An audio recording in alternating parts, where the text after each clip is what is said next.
Schedule 1. Schedule 1. Schedule 1. Schedule 1. Schedule 1. Schedule 1. You guys know what time it is. You guys know what time it is. Schedule 1! Bye, guys. Dude, you're black.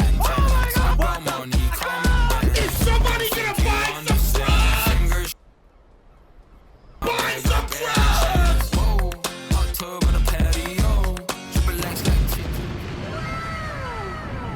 Do you want to make a lot of money? Have you ever wanted to sell drugs? Well, now you can. Schedule 1 is a drug dealer simulator where you can sell drugs. And even Skateboarding. Plug, plug, plug, plug.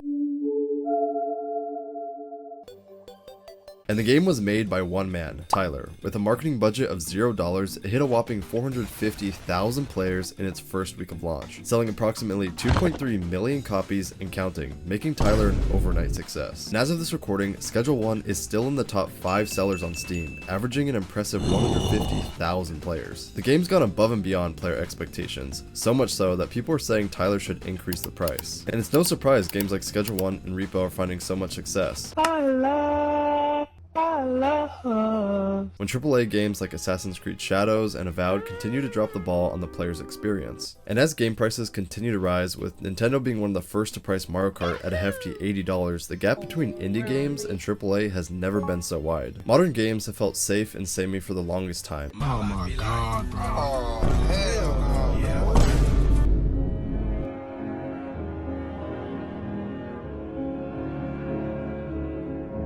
And when AAA Studios continue to overvalue their games like Redfall being $70 on release, or Star Wars Outlaws Standard Edition costing $70 all the way up to the Ultimate Edition costing $130, not to mention the microtransactions and premium content that these games throw on players, adding to the already hefty price. In my mind, Elden Ring should be the golden standard for games pricing. Elden Ring is what I expect a $60 game would cost. Hell, maybe even $80, but if you're thinking to price your game above the bar, you should consider that you're making your game even more expensive than Elden Ring. A Game of the Year, critically acclaimed by nearly the entire gaming industry and holding numerous other awards for best art direction, best narrative, and the list goes on and on. And obviously there's going to be some games that fall out of this line, like how much is GTA 6 going to realistically cost? $100? $120? I honestly don't know, but the point is since the dawn of gaming, there's been a ceiling set. $60 games, plain and simple. But lately, it seems like AAA studios are frothing at the mouth to do whatever they can to cross that line. And if they can't, well, they'll just add it in different areas. But Schedule 1 is different. It's a fun game and it's fairly priced. It's $20 and it has a demo where you can put multiple hours in for free. No extra hidden transactions, no forking the money over to progress in the game. You get what you get. And frankly, I think a lot of people appreciate that. It's a breath of fresh air in the gaming industry. And I think this aspect of over-delivering on every single corner of the game makes Schedule 1 stand out. It shines amongst the AAA copy and paste rubble we've been so accustomed to. Even some of the graffiti art shows that this game is in touch and knows its audience, but most AAA games don't feel that way. And when AAA developers are too afraid to take a chance, sticking to the titles they know will sell, players start to recognize the patterns, and slowly but surely, that trust begins to fade. And for me, this is exactly how I feel about Pokemon. Nintendo has been releasing title after title because they know it will sell. This isn't to hate on Pokemon, but the massive nostalgia they built continues to suck players into buying their game. Even though year after year, they seem to release unpolished, rushed products, and they know it, but it sells. And I'm no massive Pokemon fan, but I stopped after Sword and Shield, which was the worst Pokemon game I've ever played. And while Nintendo continues to rake in the money with Pokemon, they push down Palworld, trying to find every legal loophole they can to file another lawsuit against Palworld. And it sucks that this is the current sphere of gaming, and hurts even more when you realize the indie games are hit the hardest. There's so many details from every game, whether it's Fortnite popularizing the building mechanic in shooters, or Dark Souls defining the ARPG space, that if games started patenting mechanics and designs, there would be no new games, or at least very few indie games. It's getting so bad in fact that even Schedule 1 is being investigated for IP copyright infringement claims. Companies like Nintendo can't let games like Palworld live, and Schedule 1 is already facing a similar pressure. And it's sad that these smaller games will always have a tougher time fighting back. Publishers and larger studios hold the power, and if they so deem your game crosses the line of a legal threshold and your game is successful, you better be ready to fight in court. AAA studios simply can't look bad by having a solo developer like Tyler completely outsell them. Outselling a game made by hundreds or even thousands of developers. They just can't. And honestly, I don't know what the future will look like for solo developers. With the growth of free game development tools, we're likely to see even more massive successes from small teams like Schedule 1, Repo, and Vampire Survivors. But with the gaming industry getting more and more competitive, it's more than likely that in the next few years, more games will fall predatory to legal actions. But in spite of all this, it's promising that games like Schedule 1, Valheim, and Balatro all managed to find success with very little marketing, spreading from word of mouth and eventually all hitting it big.